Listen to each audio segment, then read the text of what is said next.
अब तक की कहानी में हमने जाना कि निर्मला की शादी की तैयारियों के बीच ही उसके पिता का देहांत हो जाने के कारण लड़के वालों की तरफ से निर्मला के लिए ना हो जाती है।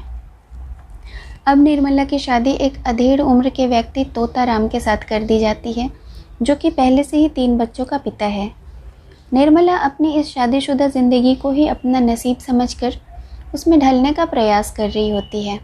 उसका व्यवहार अपने तीनों बच्चों के प्रति बहुत ही अच्छा रहता है, लेकिन बड़े बेटे मनसाराम और निर्मला की उम्र आसपास होने के कारण वकील तोताराम नहीं चाहते कि ये दोनों ज़्यादा आपस में मिले या बातचीत करें, और अपनी इसी शंका की वजह से वह मनसाराम को बोर्डिंग स्कूल में भेज देते हैं। निर्मला वकील साहब के इस शक को समझ जाती है और साथ ही साथ मनसाराम भी उधर स्कूल के हॉस्टल में इस बात को समझ जाता है कि उसके पिता ने क्यों उसे बोर्डिंग स्कूल में भेजा है। मनसाराम की तबीयत पहले से ही थोड़ी ख़राब थी और अब इस सोच में कि उसके पिता उसके लिए किस तरह की सोच रखते हैं, उसकी तबीयत और भी ज़्यादा ख़राब होने लगी।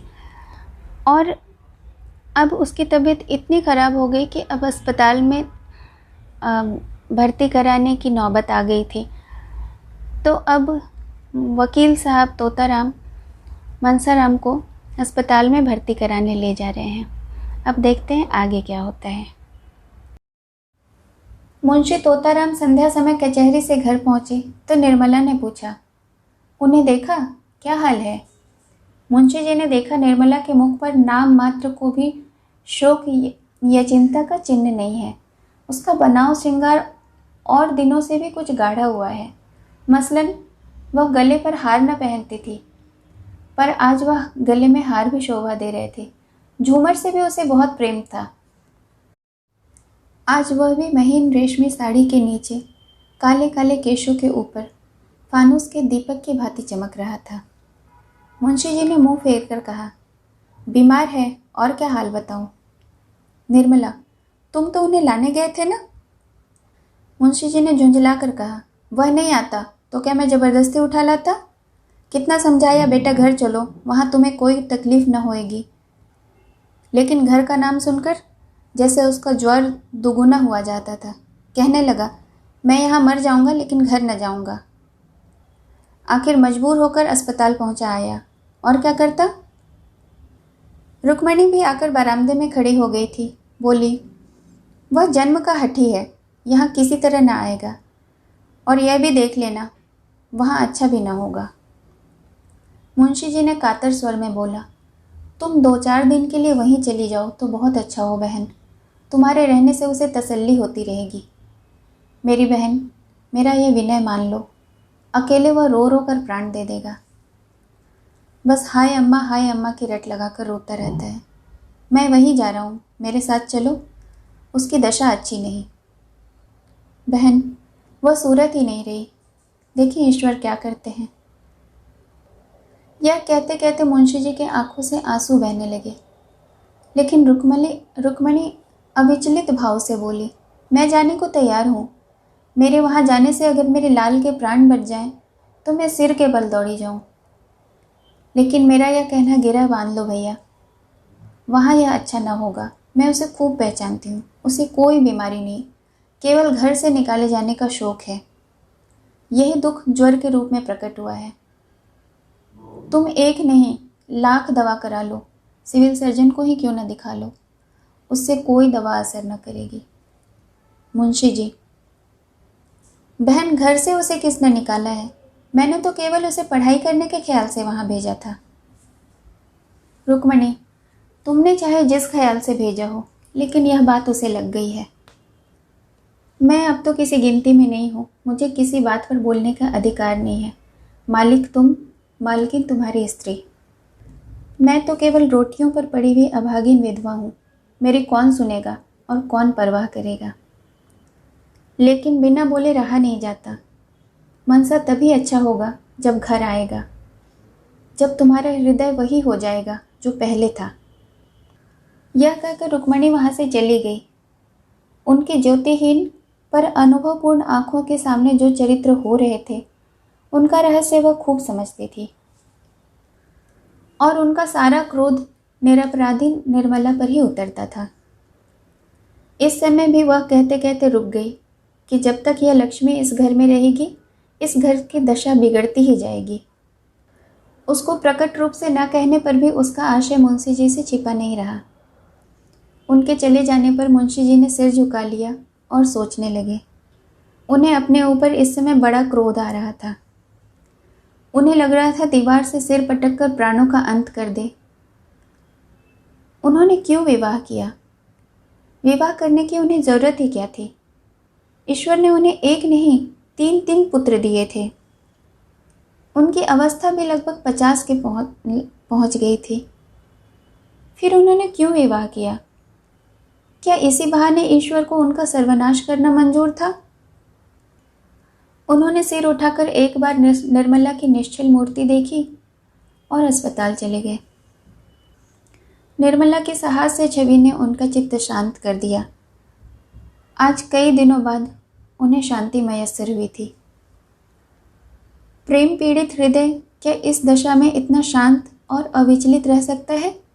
नहीं, कभी नहीं। हृदय की चोट भाव कौशल से छिपाई नहीं जा सकती। अपने चित्त की दुर्बलता पर उन्हें अत्यंत क्षोभ हुआ। उन्होंने अकारण ही संदेह को हृदय में स्थान देकर इतना बड़ा अनर्थ किया। मनशाराम की ओर से भी उनका मन निशंक हो गया था। हाँ, मगर उसकी जगह अब एक नई शंका उत्पन्न हो गई। क्या मनशाराम भाग तो नहीं गया? क्या भाग कर ही तो घर आने से इनकार नहीं कर रहा? अगर वह भाग गया तो महान अनर्थ हो जाएगा। उसकी कल्पना से ही उनका दिल दहल उठता। उनके देह की सारी हड्डियां मानो इस हाहाकार पर पानी डालने के लिए व्याकुल हो उठती। उन्होंने कोचवान से घोड़े तेज चलाने को कहा। आज कई दिनों के बाद उनके हृदय मंडल पर छाया हुआ सघन फट गया था और प्रकाश की लहरें आनंद से निकलने को व्यग्र हो रही थीं। उन्होंने सिर बाहर निकालकर देखा, कोचवान सो तो नहीं रहा। घोड़े की चाल उन्हें इतनी मंद कभी न महसूस हुई थी। अस्पताल पहुंचकर वह लपकते हुए मनसाराम के पास गए। देखा तो डॉक्टर साहब उसके सामने चिंतामग्न खड़े थे। मुंशी जी के हाथ पांव फूल गए, मुंह से एक शब्द न निकला। भरभराई हुई आवाज में बड़ी मुश्किल से बोले, क्या हाल है डॉक्टर? यह कहते कहते वह रो पड़े और डॉक्टर साहब को उनके प्रश्नों का उत्तर देने में एक क्षण का विलंब हुआ तो मानो उनके प्राण नसों में समा गए हों। उन्होंने पलंग पर बैठकर अचेत बालक को गोद में उठा लिया और बालक की भांति सिसक सिसक कर रोने लगे। मनसाराम की देह तवे की तरह जल रही थी। मनसाराम ने एक बार आंखें खोली। आह, कितनी भयंकर और उसके साथ ही कितनी दुर्बल दृष्टि थी। मुंशी जी ने बालक को कंठ से लगाकर डॉक्टर से पूछा, क्या हाल है साहब, आप चुप क्यों हैं? डॉक्टर साहब ने संदिग्ध स्वर में कहा, हाल जो कुछ है आप देख ही रहे हैं। 106 डिग्री ज्वर है और मैं क्या बताऊं। अभी ज्वर का प्रकोप बढ़ता ही जाता है। मेरे किए जो कुछ हो सकता था कर रहा हूँ। ईश्वर मालिक है। जब से आप यहाँ से गए हैं 1 मिनट के लिए भी नहीं हिला हूँ। भोजन तक नहीं किया। हालत इतनी नाजुक है कि 1 मिनट में क्या हो जाएगा कहा नहीं जा सकता। यह महाज्वर है, बिल्कुल होश नहीं। रह रह कर डिलीरियम का दौरा सा हो जाता है। क्या घर में इन्हें किसी ने कुछ कहा है? बार बार अम्मा तुम कहाँ हो यही मुंह से आवाज़ निकलती है। डॉक्टर साहब यह कह ही रहे थे कि सहसा मनसाराम उठकर बैठ गया और धक्के से मुंशी जी को चारपाई के नीचे ढकेलते हुए उन्मत्त स्वर में बोला, क्यों धमकते हैं आप? मार डालिए, अभी मार डालिए। तलवार नहीं मिलती, रस्सी का फंदा है या वह भी नहीं? मैं अपने गले में लगा लूँगा। हाय अम्मा तुम कहाँ हो? यह कहते कहते वह फिर अचेत हो गया। मुंशी जी एक क्षण तक मनसाराम की शिथिल मुद्रा की ओर व्यथित नेत्रों से ताकते रहे। फिर सहम कर उन्होंने डॉक्टर साहब का हाथ पकड़ लिया और अत्यंत दीनतापूर्ण आग्रह से बोले, डॉक्टर साहब इस लड़के को बचा लीजिए। ईश्वर के लिए इस लड़के को बचा लीजिए, नहीं तो मेरा सर्वनाश हो जाएगा। मैं अमीर नहीं हूँ, लेकिन आप जो कुछ कहेंगे वह हाजिर करूँगा। इसे बचा लीजिए। आप बड़े से बड़े डॉक्टर को बुलाइए और उनकी राह लीजिए, मैं सब खर्च करूँगा। इसकी हालत ऐसी नहीं देखी जाती। हाय मेरा होनहार बेटा। डॉक्टर साहब ने करुण स्वर में कहा, बाबू साहब, मैं आपसे सत्य कह रहा हूँ। मैं इनके लिए अपनी तरफ से कोई भी बात उठा नहीं रखा हूँ। अब आप दूसरे डॉक्टरों से सलाह लेने को कहते हैं। अभी डॉक्टर लहिरी, डॉक्टर भाटिया और डॉक्टर माथुर को बुलाता हूँ। विनायक शास्त्री को भी बुलाई देता हूँ, लेकिन मैं आपको व्यर्थ आश्वासन नहीं देना चाहता। हालत नाजुक है। मुंशी जी रोते हुए कहे, नहीं डॉक्टर साहब, यह शब्द मुंह से न निकालिए। हाल इसके दुश्मनों की नाजुक हो। ईश्वर मुझ पर इतना कोप न करेंगे। आप कलकत्ता बम्बई के डॉक्टरों को ताड़ दीजिए, मैं जिंदगी भर आपकी गुलामी करूंगा।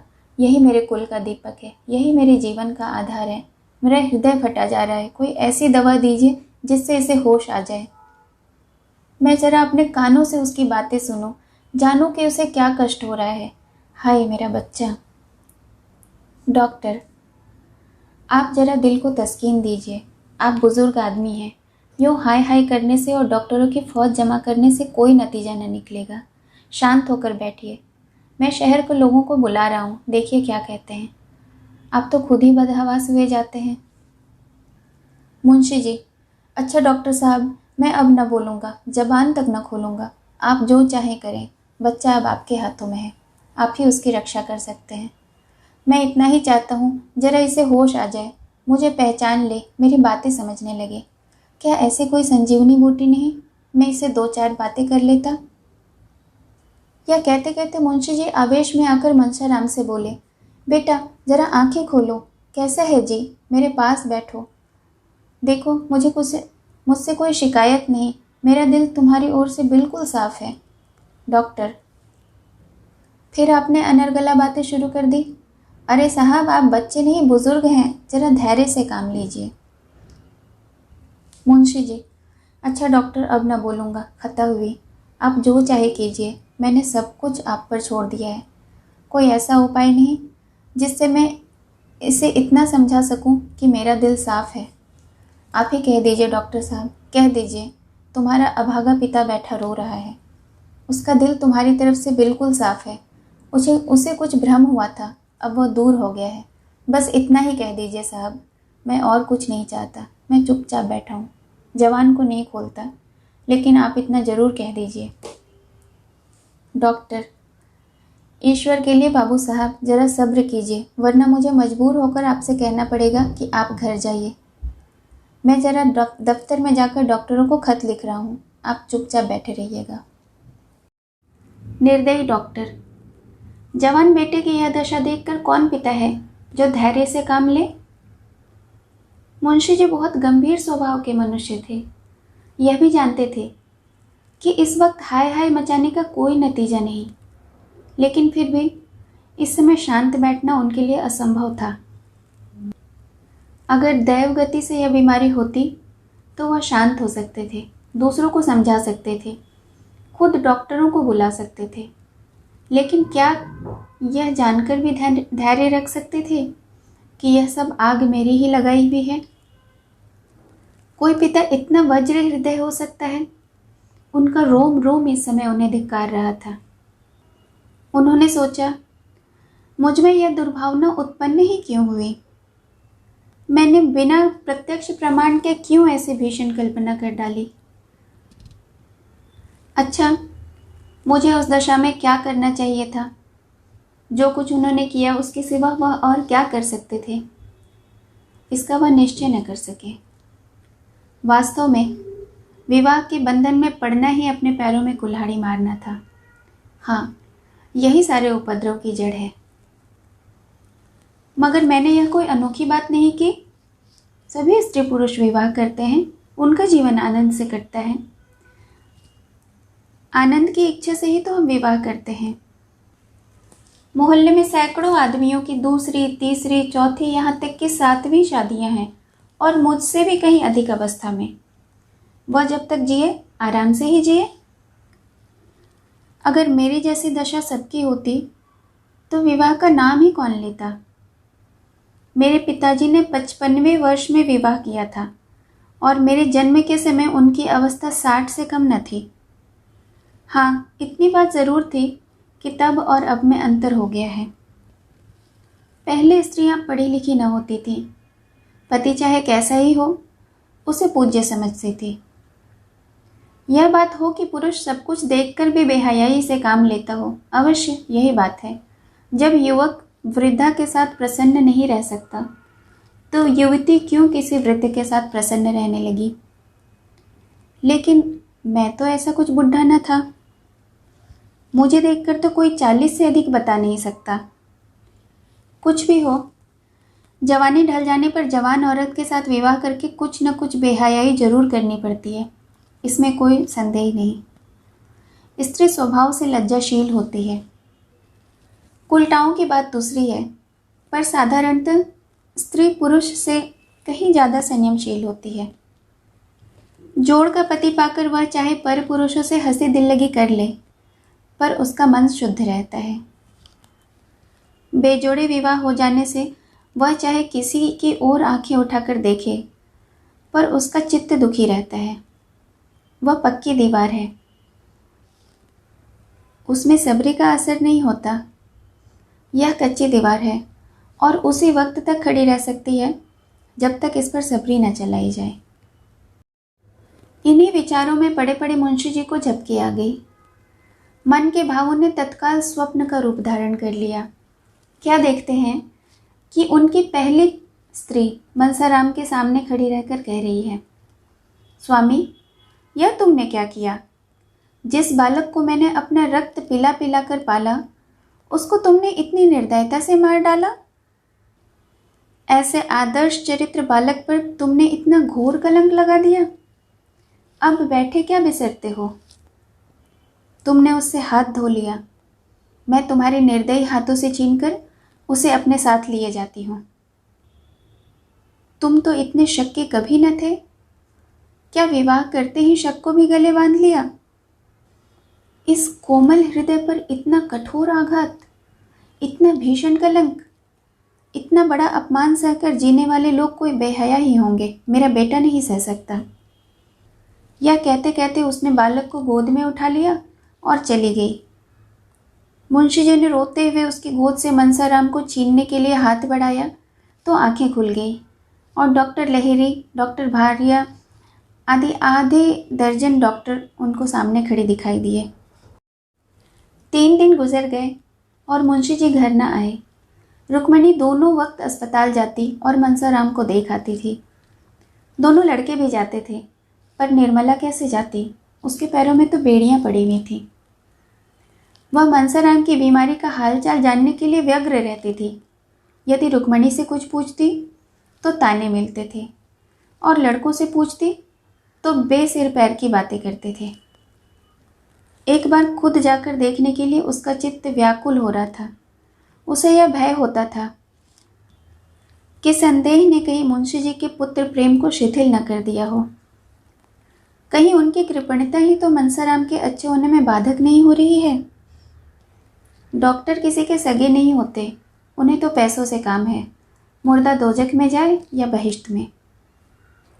उसके मन में प्रबल इच्छा होती थी कि जाकर अस्पताल के डॉक्टरों को 1000 की थैली देकर कहें, इन्हें बचा लीजिए, यह थैली आपकी भेंट है। पर उसके पास न तो इतने रुपए थे, न ही इतनी साहस।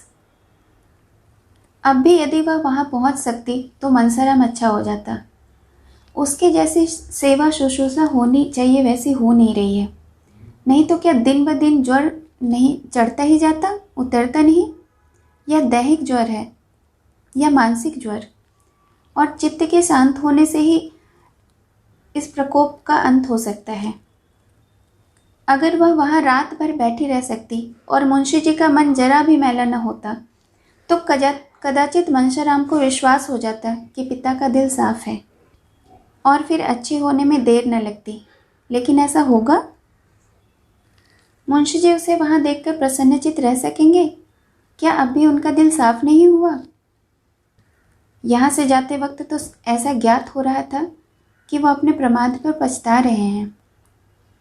ऐसा तो न होगा कि उसके वहाँ जाते ही मुंशी जी का संदेह फिर भड़क उठे और वह बेटे की जान लेकर ही छोड़े। इस दुविधा में पड़े पड़े 3 दिन गुजर गए। घर में चूल्हा न जला, किसी ने कुछ खाया नहीं। लड़कों के लिए बाजार से पूरियाँ ली जाती थी। रुक्मणी और निर्मला भूखी ही सो रहती थी, उन्हें भोजन की इच्छा न होती थी। चौथे दिन जियाराम स्कूल से लौटा तो अस्पताल होता हुआ घर आया। निर्मला ने पूछा, क्यों भैया, अस्पताल भी गए थे? आज क्या हाल है? तुम्हारे भैया उठे या नहीं? जियाराम रुआसा होकर बोला, अम्मा जी, आज तो वह कुछ बोलते चलते ही नहीं। चुपचाप चारपाई पर पड़े पड़े जोर जोर से हाथ पांव पटक रहे थे। निर्मला के चेहरे का रंग उड़ गया। घबरा कर पूछा, तुम्हारे बाबूजी वहाँ थे ना? जियाराम, थे क्यों नहीं, आज वह बहुत रोते थे। निर्मला का कलेजा धक धक करने लगा। पूछा, डॉक्टर लोग थे ना वहाँ?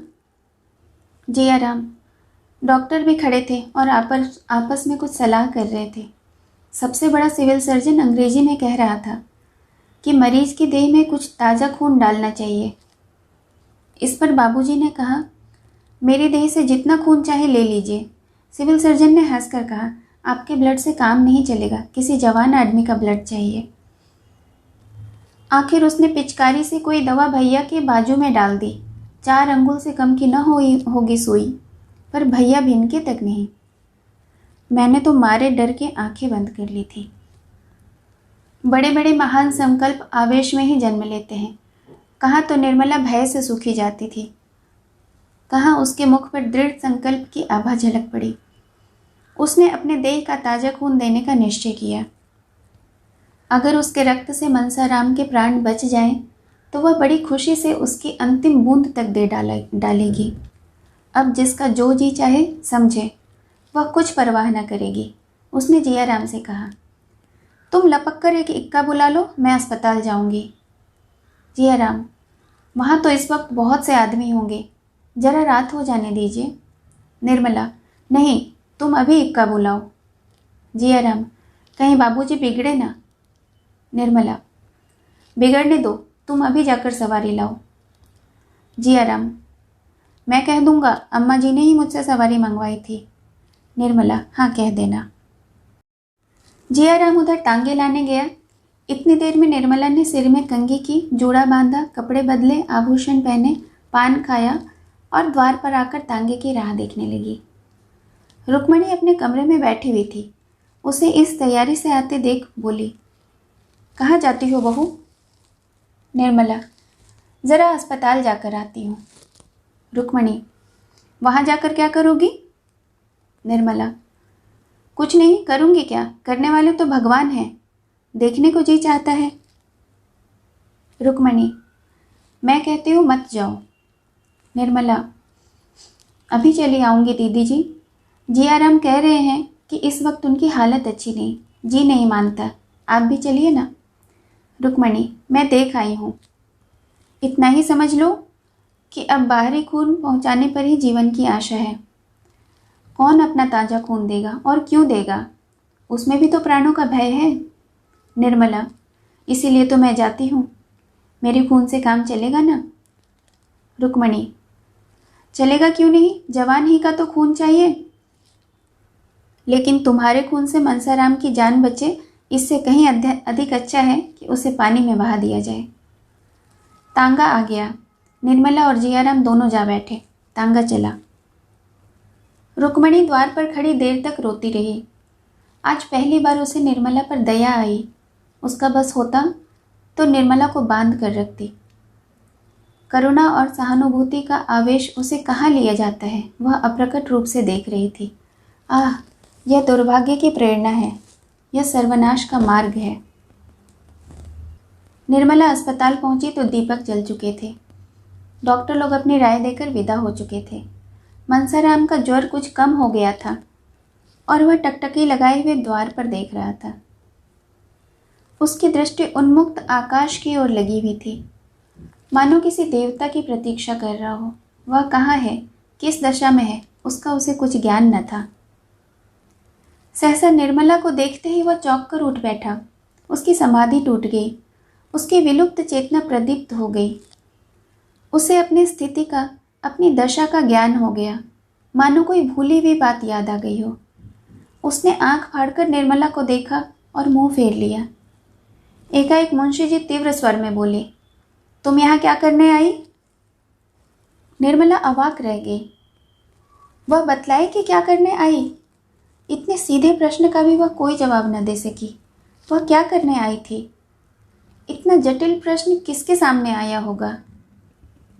घर का आदमी बीमार है, उसे देखने आई है।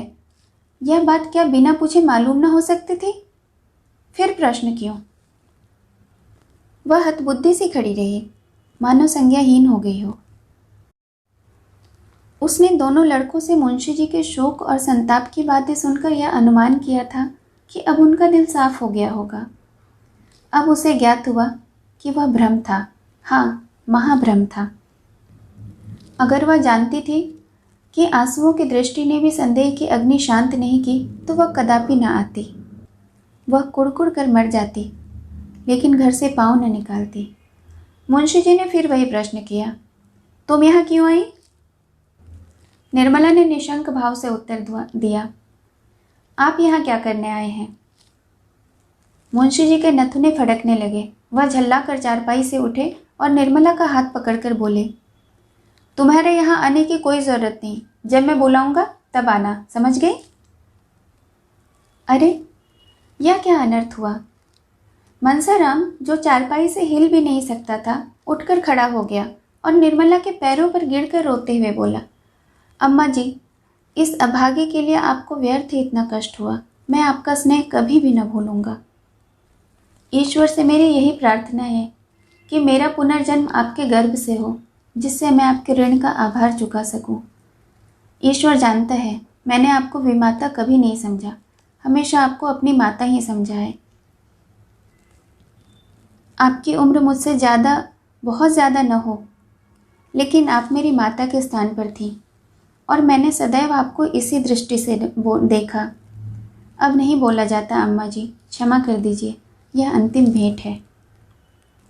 निर्मला ने अश्रु प्रवाह को रोकते हुए कहा, तुम ऐसी बातें क्यों करते हो? 2-4 दिन में अच्छे हो जाओगे। मनशाराम ने क्षीण स्वर में कहा, अब जीने की इच्छा नहीं और न बोलने की शक्ति है। यह कहते कहते मनशाराम आसक्त हो वहीं जमीन पर लेट गया। निर्मला ने पति की ओर निर्भय नेत्रों से देखते हुए कहा, डॉक्टर ने क्या सलाह दी? मुंशी जी, सब के सब भांग खाए हैं, कहते हैं ताज़ा खून चाहिए। निर्मला, ताज़ा खून मिल जाए तो प्राणों की रक्षा हो सकती है। मुंशी जी ने निर्मला की ओर तीव्र नेत्रों से देखकर कहा, मैं ईश्वर नहीं हूँ और न डॉक्टर को ही ईश्वर समझता हूँ। निर्मला, ताज़ा खून तो ऐसी दुर्लभ वस्तु नहीं। मुंशी जी, आकाश के तारे भी कोई दुर्लभ नहीं। निर्मला, मैं अपना खून देने को तैयार हूँ, डॉक्टर को बुलाइए। मुंशी जी ने विस्मित होकर कहा, तुम? निर्मला, हाँ, मेरे खून से काम चलेगा ना? मुंशी जी, तुम अपना खून दोगी? नहीं, तुम्हारे खून की जरूरत नहीं है, इसमें प्राणों का भय है। निर्मला, मेरे प्राण किस दिन काम आएंगे?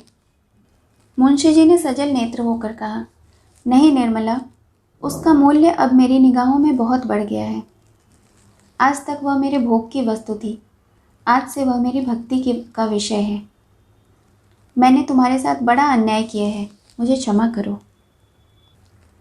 जो कुछ होना था हो गया, किसी की कुछ न चली। डॉक्टर साहब निर्मला की देह से रक्त निकालने की चेष्टा कर ही रहे थे कि मनसाराम अपने उज्जवल चरित्र की अंतिम झलक दिखाकर इस ब्रह्मलोक से विदा हो गया। कदाचित इतनी देर तक उसके प्राण निर्मला की ही राह देख रहे थे। उसे निष्कलंक सिद्ध किए बिना वह देह कैसे त्याग सकता था? अब उसका उद्देश्य पूरा हो गया। मुंशी जी को निर्मला के निर्दोष होने का विश्वास हो गया था, पर कब? जब हाथ से तीर निकल चुका था, जब मुसाफिर ने रकाब में पांव डाल दिया था। पुत्र शोक में मुंशी जी का जीवन भार स्वरूप हो गया।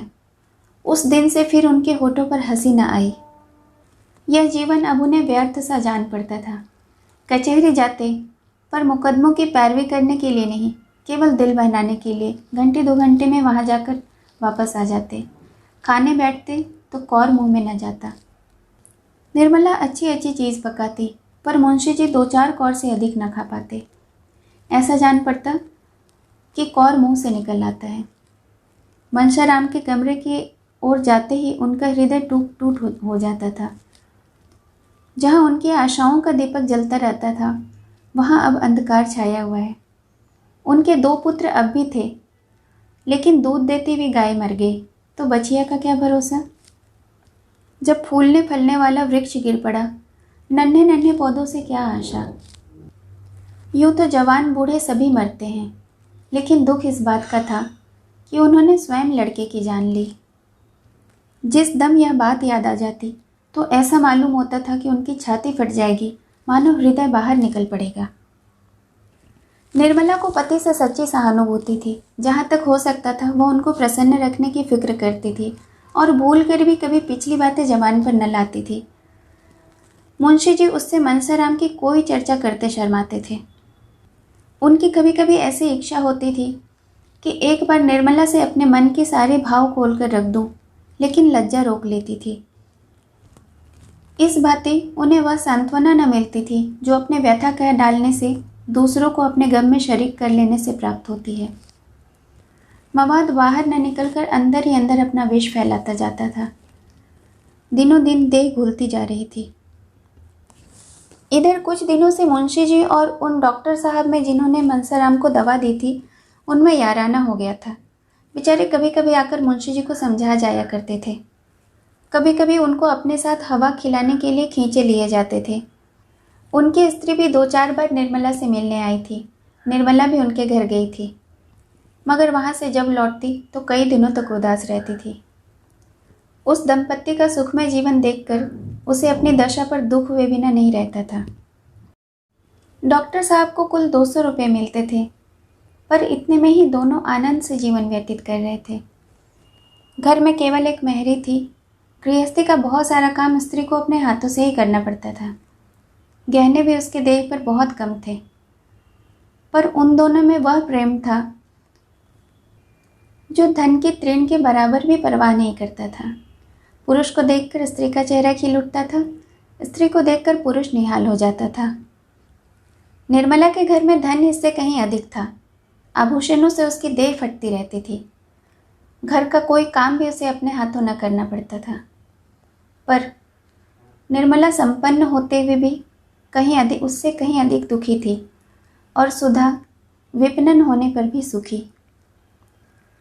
सुधा के पास कोई ऐसी वस्तु थी जो निर्मला के पास न थी, जिसके सामने उसे अपना वैभव भी तुच्छ जान पड़ता था। यहाँ तक कि वह सुधा के घर गहने पहनकर जाते भी शर्माती थी। एक दिन निर्मला डॉक्टर साहब के घर आई तो उसे उदास देख सुधा ने पूछा, बहन आज बहुत उदास हो, वकील साहब की तबीयत ठीक है ना? निर्मला, क्या कहूँ सुधा, उनकी दशा दिन ब दिन खराब होती जा रही, कुछ कहते नहीं बनता, न जाने ईश्वर को क्या मंजूर है। सुधा, हमारे बाबूजी तो कहते हैं कि उन्हें कहीं जलवायु बदलने जाना चाहिए, नहीं तो कोई भयंकर रोग खड़ा हो जाएगा। कई बार वकील साहब से भी कह चुके हैं, पर वह यही कह दिया करते हैं कि मैं बहुत अच्छी तरह से हूँ, मुझे कोई शिकायत नहीं। आज तुम कह के देखना। निर्मला, जब डॉक्टर साहब की नहीं सुनी तो मेरी क्या सुनेंगे? यह कहते कहते निर्मला की आंखें डबडबा गईं, और जो शंका इधर कुछ महीने से उसके हृदय को विकल करती रहती थी, उसके मुख से निकल पड़ी। अब तक उसने यह शंका किसी को भी नहीं बताई थी, अपने तक छिपा कर रखी थी। बोली, बहन, मुझे लक्षण कुछ अच्छे मालूम नहीं होते, देखे भगवान क्या करते हैं। सुधा, तुम आज उनसे खूब जोर देकर कहना कि जलवायु बदलने जाना चाहिए। 2-4 महीने बाहर रहेंगे तो बहुत सारी बातें भूल जाएंगे। मैं तो समझती हूँ कि शायद मकान बदलने से भी उनका शोक कुछ कम हो जाएगा। तुम भी कहीं बाहर न जा सकोगी। यह कौन सा महीना है निर्मला? निर्मला, 8वां महीना बीत रहा है। यह चिंता तो मुझे भी मारे डालती है। मैंने तो इसके लिए ईश्वर से कभी प्रार्थना न की थी। यह बला मेरे सिर न जाने क्यों मर दी। मैं बड़ी अभागिन हूँ बहन। विवाह के 1 महीने पहले ही पिता का देहांत हो गया। उनके मरते ही मेरे सिर सनीचर सवार हो गए। जहाँ पहले विवाह की बात पक्की हुई थी, उन लोगों ने आंखें फेर ली। बेचारी अम्मा को हार कर मेरा विवाह यहाँ करना पड़ा। अब छोटी बहन का विवाह होने वाला है। देखें उसकी नाव किस घाट जाती है। सुधा, जहाँ पहले विवाह की बातचीत हुई थी, उन लोगों ने क्यों इनकार कर दिया? निर्मला, यह तो वे ही जाने। पिताजी नहीं रहे तो सोने की गठरी कौन देता? सुधा, यह तो नीचता है। कहाँ के रहने वाले थे? निर्मला, लखनऊ के। नाम तो याद नहीं। आबकारी के कोई बड़े अफसर थे। सुधा ने गंभीर भाव से पूछा, उनका लड़का क्या करता था? निर्मला, कुछ नहीं, कहीं पढ़ता था, पर बड़ा होनहार था। सुधा ने सिर नीचे करके कहा, उसने अपने पिता से कुछ न कहा? वह तो जवान था, अपने बाप को दबा सकता था। निर्मला, अब यह क्या मैं जानूं बहन। सोने की गठरी किसे प्यारी नहीं होती। जो पंडित मेरे यहाँ संदेश लेकर आया था, उसने तो यही कहा कि लड़का भी इनकार कर रहा है। लड़के की माँ अलबत्ता देवी थी। उसने पुत्र और पति दोनों को समझाया, पर उनकी एक न चली। सुधा, मैं तो उस लड़के को पाती तो खूब आड़े हाथों लेती। निर्मला, मेरे भाग्य में जो लिखा था वो हो चुका। बेचारी कृष्णा न जाने कहाँ जाएगी। संध्या समय निर्मला के जाने के बाद जब डॉक्टर साहब बाहर आए तो सुधा ने कहा, क्यों जी, तुम उस आदमी को क्या कहोगे जो एक जगह विवाह ठीक कर लेने के बाद फिर लोभवश किसी दूसरी जगह जाता है? डॉक्टर सिन्हा ने स्त्री की ओर कौतूहल से देखा। ऐसा नहीं करना चाहिए, और क्या? सुधा, यह क्यों नहीं कहते कि यह घोर नीचता है, पहले सिरे का कमीनापन है। सिन्हा, हाँ, यह कहने में भी मुझे कोई इनकार नहीं। सुधा, फिर किसका अपराध बढ़ा, वर का या वर के पिता का? सिन्हा की समझ में अभी तक नहीं आया कि सुधा के इन प्रश्नों का आशय क्या है। विस्मय से बोले, ऐसी स्थिति हो अगर कि वर पिता के अधीन हो तो पिता का ही अपराध समझो। सुधा, अधीन होने पर भी क्या जवान आदमी का अपना कोई कर्तव्य नहीं? अगर उसे अपने लिए एक नए कोट की जरूरत हो तो वह पिता के विरोध करने पर भी उसे रोध होकर बनवा लेता है। तो क्या ऐसे महत्वपूर्ण विषय में वह अपनी आवाज़ पिता के कानों तक नहीं पहुंचा सकता? यह कहो कि वर और उसका पिता दोनों अपराधी हैं, परंतु वर अधिक। बूढ़ा आदमी सोचता है, मुझे तो सारा खर्च संभालना पड़ेगा, कन्या पक्ष से जितना ऐठूं उतना ही अच्छा। मगर वर का धर्म है कि यदि वह स्वार्थ के हाथों बिल्कुल बिक नहीं गया है तो अपने आत्मबल का परिचय दे। अगर वह ऐसा नहीं करता है तो मैं कहूँगी कि वह लोभी है और कायर भी। दुर्भाग्यवश ऐसा ही एक प्राणी मेरा पति है और मेरी समझ में यह नहीं आता कि किन शब्दों से उसका तिरस्कार करूं। सिन्हा ने हिचकिचाते हुए कहा, वह दूसरी बात थी, लेन देन का कारण नहीं था, बिल्कुल दूसरी बात थी। कन्या के पिता का देहांत हो गया था। ऐसी दशा में हम लोग क्या करते? यह भी सुनने में आया था कि कन्या में ऐब है। वह बिल्कुल दूसरी बात थी। मगर तुमसे यह कथा किसने कही? सुधा, कह दो कि वह कन्या कानी थी या कुबड़ी थी, या नाइन के पेट की थी या भ्रष्टा थी। इतनी कसर क्यों छोड़ दी? भला सुनो तो, कन्या में क्या ऐब था? सिन्हा, मैंने देखा तो नहीं था, सुनने में आया था कि कोई ऐब है। सुधा, सबसे बड़ा ऐब यही था कि उसके पिता का स्वर्गवास हो गया था और वह कोई लंबी चौड़ी रकम न दे सकता था। इतना स्वीकार करते झेपते क्यों हो? मैं तुम्हारे कान तो न काट लूंगी। अगर 2-4 फिक्रे कहूँ तो इस कान से सुनकर उस कान से उड़ा देना। ज़्यादा ची चपड़ करूँ तो छड़ी से काम ले सकते हो। औरत जात डंडे से ही ठीक रहती है। अगर उस कन्या में कोई ऐब था तो मैं कहूँगी लक्ष्मी में भी ऐब है। तुम्हारी खोटी थी और क्या, बस तुम्हें मेरे पल्ले पड़ना था। सिन्हा, तुमसे किसने कहा कि वह ऐसी वैसी थी? जैसे तुमने किसी से सुनकर मान लिया? सुधा, मैंने सुनकर नहीं मान लिया, अपनी आंखों से देखा है। ज़्यादा बखान क्या करूं? मैंने ऐसी सुंदर स्त्री कभी नहीं देखी। सिन्हा ने व्यग्र होकर पूछा, क्या वह यहीं रहती है? सच बताओ, उसे कहाँ देखा? क्या तुम्हारे घर आई थी? सुधा, हाँ, मेरे घर आई। एक बार नहीं, कई बार। मैं भी उसके घर जा चुकी हूँ। वकील साहब की बीवी ही वही कन्या है जिसे आपने ऐबों के कारण त्याग दिया। सिन्हा, सच? सुधा, बिल्कुल सच। और अगर आज उसे मालूम हो जाए कि आप ही वही महापुरुष हैं तो शायद फिर कभी इस घर में कदम न रखे। ऐसे सुशीला, घर के कामों में निपुण और ऐसी परम सुंदरी स्त्री इस शहर में दो चार ही होंगे। तुम मेरा बखान करते हो? मैं उसकी लौंडी बनने योग्य भी नहीं हूँ। घर में ईश्वर का दिया हुआ सब कुछ है, मगर जब प्राणी में ही मेल नहीं तो सब रहकर क्या करेगा? धन्य है उसके धैर्य को, जो उस बूढ़े खूसट वकील के साथ जीवन के दिन काट रही है। मैंने तो कब का जहर पी लिया होता। मगर मन की व्यथा कहने से थोड़ी प्रकट होती है। हंसती है, बोलती है, गहने पहनती है, पर रोया रोया सा मुंह रहता है उसका। सिन्हा, वकील साहब की खूब शिकायत करती होगी? सुधा, शिकायत क्यों करेगी? क्या वह उसके पति नहीं? संसार में अब उसके लिए जो कुछ है वकील साहब ही हो, वह बूढ़े हो या रोगी हो, पर है तो उसके स्वामी। कुलवंती स्त्रियां अपने पति की निंदा नहीं करती, यह कुलटाओं का काम है। वह उनकी इस दशा को देखकर कुढ़ती है, पर मुंह से कुछ कह नहीं सकती। सिन्हा, इन वकील साहब को क्या सूझी जो इस उम्र में विवाह करने चले? सुधा, ऐसे आदमी न हो तो गरीब कुंवारियों की नाव कौन पार लगाए? तुम और तुम्हारे साथी तो बिना भारी गठरी लिए बात नहीं करते, तो फिर ये बेचारे किसके घर जाएं? तुमने यह बड़ा भारी अन्याय किया और तुम्हें इसका प्रायश्चित करना पड़ेगा।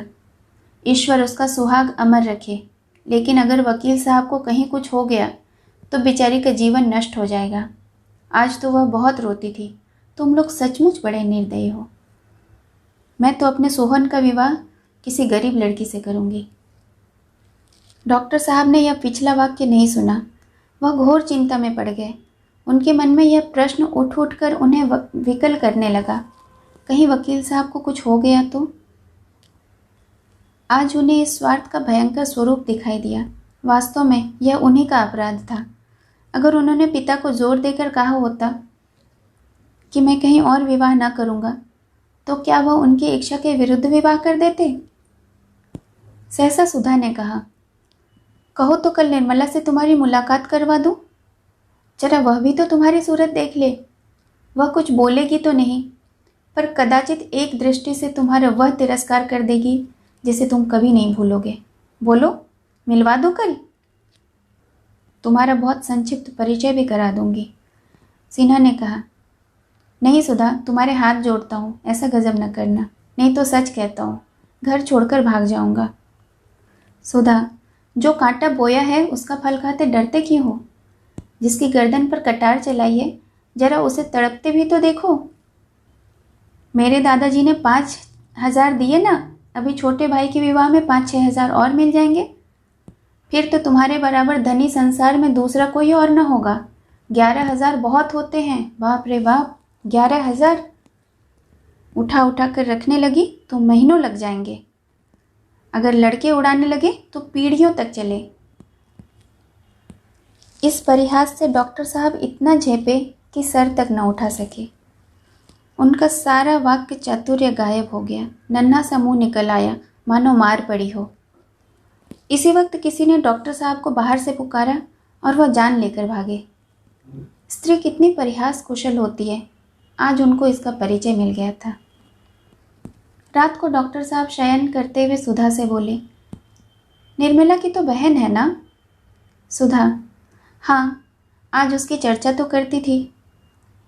उसकी चिंता भी सर पर सवार है। अपने ऊपर तो जो कुछ बीतना था बीत चुका, बहन की फिक्र में पड़ी हुई है। माँ के पास तो अब और कुछ भी नहीं। मजबूरन ऐसे ही बूढ़े बाबा के गले मर दी जाएगी। सिन्हा, निर्मला तो अपनी माँ की मदद कर सकती है। सुधा ने तीक्ष्ण स्वर में कहा। तुम भी कभी कभी बिल्कुल बेसिर पैर की बातें करने लगते हो। निर्मला बहुत क्यों करेगी? 200-400 रुपये दे देगी, और क्या कर सकती है। वकील साहब का यह हाल हो रहा है और उसे अभी पहाड़ से जिंदगी काटनी है। फिर कौन जाने उनके घर का हाल क्या है। इधर 6 महीने से बेचारे घर में बैठे हैं। रुपए थोड़े ही आकाश से बरसते हैं। 10-20 हजार होंगे भी तो बैंक में होंगे, कुछ निर्मला के पास तो न रखे होंगे। हमारा ही 200 रुपये महीने का खर्च है, तो इनका क्या 400 रुपये महीने का ना होगा। सुधा को तो नींद आ गई, पर डॉक्टर साहब बहुत देर तक करवटें बदलते रहे। फिर कुछ सोचकर उठे और मेज पर बैठकर पत्र लिखने लगे। दोनों बातें एक साथ ही हुई। निर्मला ने कन्या को जन्म दिया और कृष्णा का विवाह निश्चित हुआ और मुंशी तोताराम का मकान नीलाम हो गया। कन्या का जन्म तो साधारण बात थी, यद्यपि निर्मला की दृष्टि में वह उसके जीवन की सबसे महान घटना थी। लेकिन 2 शेष घटनाएं असाधारण थी। कृष्णा का विवाह ऐसे संपन्न घराने में क्यों कर ठीक हुआ? उसकी माता के पास तो दहेज के नाम पर एक कौड़ी भी न थी। और इधर बूढ़े सिन्हा साहब, जो अब पेंशन लेकर घर आ गए थे, बिरादरी में महालोभी के नाम से मशहूर थे, वह अपने पुत्र का विवाह ऐसे दरिद्र घराने में कराने पर कैसे राजी हो गए? किसी को सहसा विश्वास न आता था। इससे भी बढ़ के आश्चर्य की बात थी मुंशी जी का घर का नीलाम हो जाना। लोग मुंशी जी को अगर लखपति नहीं तो बड़ा आदमी तो अवश्य समझते थे। उनका घर कैसे नीलाम हो गया? बात यह थी कि मुंशी जी ने एक महाजन से कुछ रुपए लेकर एक गांव ले रखा था। उन्हें आशा थी कि एक आध साल में यह रुपए पाट देंगे, फिर 10-5 साल में उस गांव पर कब्जा कर लेंगे।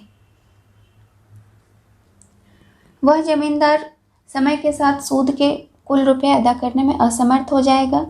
इसी भरोसे पर मुंशी जी ने यह मामला किया था।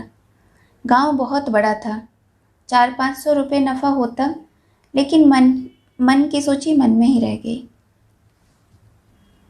मुंशी जी बहुत दिल को समझाने पर भी कचहरी न जा सके। पुत्र शोक में उन्हें किसी काम करने की इच्छा नहीं होती थी। कौन ऐसा हृदय शून्य पिता है जो पुत्र की गर्दन पर तलवार चलाकर चित्त को शांत कर ले? महाजन के पास जब साल भर का सूद न पहुंचा और उसके बार बार बुलाने पर भी मुंशी जी उसके पास नहीं गए, यहाँ तक कि पिछली बार उन्होंने साफ साफ यही कह दिया था कि हम किसी के गुलाम नहीं हैं, साहू जी जो चाहे करें। तब साहू जी को गुस्सा आ गया, उसने नालिश कर दी। मुंशी जी पैरवी करने भी न गए, एकाएक डिग्री हो गई। यहाँ घर में रुपये कहाँ रखे थे? इतने दिनों में मुंशी जी की साख भी उठ गई थी। वह रुपये का प्रबंध न कर सके, आखिर घर नीलाम चढ़ गया। निर्मला सौर थी, यह खबर सुन ली तो कलेजा सन्न सा हो गया। जीवन में कोई सुख न होने पर भी धनाभाव की चिंताओं से मुक्त थी। धन मानव जीवन में अगर सर्वप्रधान वस्तु नहीं तो वह उसके बहुत निकट की वस्तु अवश्य है। अब और अभावों के साथ यह चिंता भी उसके सर सवार हो गई। उसे दाई द्वारा कहला भेजा, मेरे सब गहने बेचकर घर को बचा लीजिए, लेकिन मुंशी जी ने यह प्रस्ताव किसी तरह स्वीकार न किया। उस दिन से मुंशी जी और भी चिंताग्रस्त रहने लगे थे। जिस धन का सुख भोगने के लिए उन्होंने विवाह किया था, अब वह अतीत मात्र की स्मृति था। वह मारे ग्लानि के अब निर्मला को मुंह भी न दिखा सकते थे। उन्हें अब उनके अन्याय का अनुमान हो रहा था जो उन्होंने निर्मला के साथ किया। और कन्या के जन्म ने तो रही सही कसर भी पूरी कर दी, सर्वनाश ही कर डाला। 12वें दिन सौर से निकलकर निर्मला नवजात शिशु को गोद में लिए पति के पास गई। वह इस आभाव में भी इतनी प्रसन्न थी मानो उसे कोई चिंता नहीं। बालिका को हृदय से लगाकर वह अपनी सारी चिंताएं भूल गई थी। शिशु के विकसित और हर्ष प्रदीप्त नेत्रों को देखकर उसका हृदय प्रफुल्लित हो रहा था। मातृत्व के इस उद्गार में उसके सारे कलेश विलीन हो गए। वह शिशु को पति की गोद में देकर निहाल हो जाना चाहती थी, लेकिन मुंशी जी कन्या को देखकर सहम उठे। गोद में लेने के लिए उनका हृदय हुलसा नहीं। उन्होंने एक बार उसे करुण नेत्रों से देखा और फिर सिर झुका लिया। शिशु की सूरत मनसाराम से बिल्कुल मिलती थी। निर्मला ने उनके मन का भाव और ही समझा। उसने शतगुण स्नेह से लड़की को हृदय से लगा लिया, मानो उससे कह रही हो, अगर तुम इसके बोझ से दबे जाते हो तो आज से मैं इस पर तुम्हारा साया भी न पड़ने दूंगी। जिस रत्न को मैंने इतनी तपस्या से पाया है, उसका निरादर करते तुम्हारा हृदय नहीं फट जाता। वह उसी क्षण शिशु को गोद में चिपकाते हुए अपने कमरे में चली आई और देर तक रोती रही। पति की इस उदासीनता को समझने की उसने जरा भी चेष्टा नहीं की, नहीं तो वह शायद उन्हें इतना कठोर न समझती थी। उसके सिर पर उत्तरदायित्व का इतना बड़ा भार कहाँ था जो उसके पति के सिर पर आ पड़ा था। वह सोचने की चेष्टा करती तो क्या इतना भी उसकी समझ में न आता। मुंशी जी को एक ही क्षण में अपनी भूल मालूम हुई। माता का हृदय प्रेम में इतना अनुरक्त रहता है कि भविष्य की चिंता और बाधाएं उसे जरा भी भयभीत नहीं करती। उसे अपने अंतःकरण में एक अलौकिक शक्ति का अनुभव होता है जो बाधाओं को उसके सामने परास्त कर देती है। मुंशी जी दौड़े हुए घर में आए और शिशु को गोद में लेकर बोले, मुझे याद आती है मनसा की। मनसा भी बिल्कुल ऐसा ही था। निर्मला, दीदी जी भी तो यही कहती हैं। मुंशी जी, बिल्कुल वही बड़ी बड़ी आंखें और लाल लाल होठ। ईश्वर ने मुझे मेरा मनसाराम इस रूप में दे दिया। वही माथा, वही मुंह, वही हाथ पांव। ईश्वर, तुम्हारी लीला अपार है। सहसा रुक्मणी भी आ गई। मुंशी जी को देखते ही बोली, देखो बाबू, मनसाराम है कि नहीं? वही आया है, कोई लाख कहे मैं न मानूंगी। साफ मनसाराम है। साल भर के लगभग हो भी तो गया। मुंशी जी, बहन, एक एक अंग तो मिलता है, बस भगवान ने मुझे मेरा मनसाराम दे दिया। शिशु से, क्यों रे, तू मनसाराम ही है ना? छोड़ के जाने का नाम न लेना, नहीं तो खींच लगाऊंगा। कैसे निष्ठुर होकर भागे थे? आखिर पकड़ लिया कि नहीं? बस कह दिया, अब मुझे छोड़कर जाने का नाम न लेना। देखो बहन, कैसे टुकुर टुकुर ताक रही है। उसी क्षण मुंशी जी ने फिर अभिलाषाओं का भवन बनाना शुरू कर दिया। मोह ने उन्हें फिर संसार की ओर खींचा। मानव जीवन तो कितना क्षणभंगुर है, पर तेरी कल्पनाएं कितनी दीर्घालु। वही तोताराम जो संसार से विरक्त हो रहे थे, जो दिन रात मृत्यु का आवाहन किया करते थे, तिनके का सहारा पाकर तट पर पहुंचने के लिए पूरी शक्ति से हाथ पांव मार रहे हैं, मगर तिनके का सहारा पाकर कोई तट पर पहुंचा है?